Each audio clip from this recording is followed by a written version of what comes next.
If you are launching a new AI model this year, there is a massive chance it is going to fail. And it is not because you lack data. Today, we are talking about the dangerous trap of treating artificial intelligence, machine learning, and deep learning like they are the exact same thing. In this masterclass, I am going to break down the critical differences between these systems so you stop burning cash and finally build models that actually work. The nested circle fallacy is a common academic oversimplification. While it suggests these fields are easily accessible, the real challenge lies in an operational bottleneck known as manual feature extraction, which can derail your projects.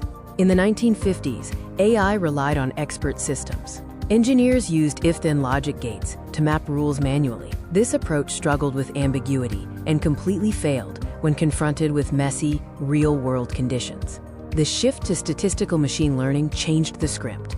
Instead of manual rules, researchers feed raw data and desired results to the machine, allowing it to generate its own mathematical rules. However, traditional machine learning hits a choke point. It is not truly autonomous because humans must still manually perform feature extraction, meticulously structuring raw data into clean tables before training can even begin.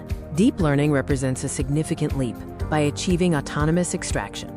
By mimicking biological brains through neural networks, these systems ingest raw, unstructured data and discover complex correlations on their own. Inside deep neural layers, information is processed in stages, from edge detection in layer 1 to geometric mapping, parts assembly, and finally, classification.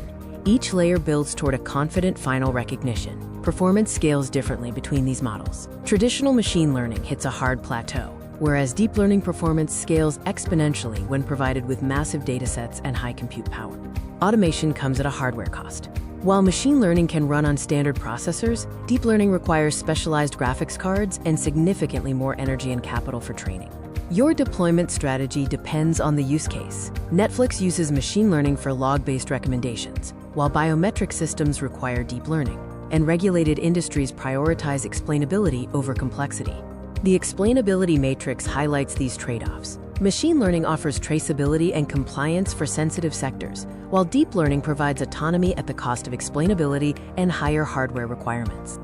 To summarize your roadmap, we have moved from rigid manual rules to statistical learning, and finally to deep learning automation.